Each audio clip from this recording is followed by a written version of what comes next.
Ganyan po itsura ng bahay ko. After ko na 2 buwan na hindi puntahan. Hindi lang yung sa kanya may damo, pati itong katabi kong bahay. So, ito si 112. Diyos kong bahay. Sobrang tahimik na dito sa lugar namin. Paggabi talaga sa Pasinaya. Nakatakot na. Pero titingnan ko pa rin kung may bukas pang tindahan kasi kailangan ko bumili ng pansit canton. Ay, may tindahan doon. Sarado na itong katabi ko.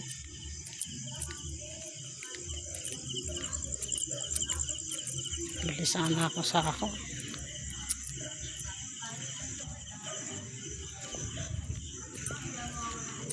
Dami pa rin naman tao. A few moments later. Tingnan ko lang itong likod ng bahay ko kung ang itsura.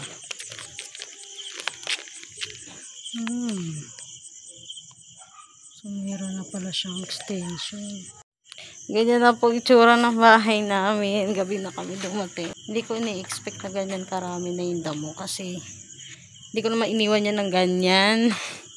Dapat pala talaga ipasimento na agad yung harap para hindi magkaroon ng ganyan kadaming damo. Kailangan ko ng gunting bukas. Ganito po itsura ng bahay sa Pasinaya paggabi. The next day. So, ganito po itsura ng bahay ko. As you can see, punong-puno na siya ng damo. Yan. Maliwanag na kaya nabibidyo ko siya ng maayos. Itong katabi ko, puro damo na rin yung bahay. Ikot ako. Pakita ko sa inyo kung ano itsura. Sobrang gulo na dito. Grabe. Mga basura rin. Sobrang dami na talagang damo. Kaya ko kaya ito sirain. A few moments later. Ito na yung mga sandata ko sa pagbubunot ngayong araw. May gloves ako, may kutsilyo. At the same time, meron din ako malaking gunting. So, sana magawa ko tanggalin yung damo na napakarami dun sa labas. Good luck sa akin. 1 hour later. Medyo nabawasan na ng konti itong dahon. Grabe nga eh. Pagod na pagod ako. Pero hindi pa rin ako tapos hanggang ngayon. Parang walang katapusan. Puno na yung sako na yan. Oh. Hingal-hingal ako, grabe. So, ito yung huli kong reading. Ito yung huli kong binayaran, month of February.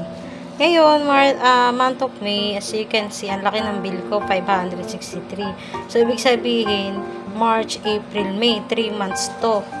And 544 din yung amount ng babayaran ko. Nakakaloka, hindi naman ako lagi nandito. Talos hindi ako gumagamit ng bill. Pero syempre, as you can see, 5 yung default nila. O, yun talaga yung dapat mo bayaran. Gamitin mo man o hindi yung tubig mo. So, kung hindi pa kayo titira sa bahay nyo, I do suggest na huwag muna kayong magpakabit ng tubig. Kasi, tulad ko ganito, nagbabayad ako ng bill, hindi ko naman ginagamit. Diba? Bihirang-bihira ako pumunta rito sa Pasinaya. Pero wala tayong magagawa, babayaran pa rin talaga natin yan. You can see guys, yan, may 2 pader na dito. Ito, sa katabi ko at yung sa likod ko. So, ang hindi na lang nalalagyan, yun nandito sa gilid. Sobrang haba na ng damo, grabe. Ayan oh. Baka sa susunod na balik ko rito, hanggang bubong na yan. Diyos ko.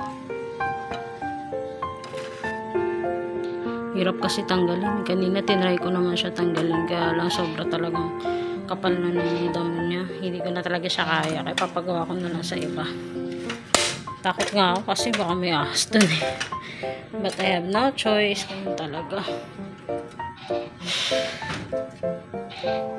Sarado ko na lang maigi to.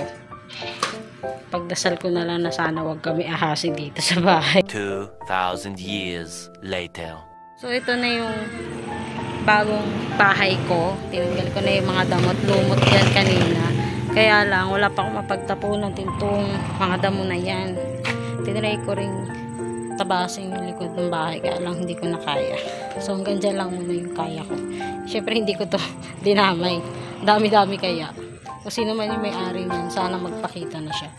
Diba? Kanina, dami niyang damo. Ayan, wala na.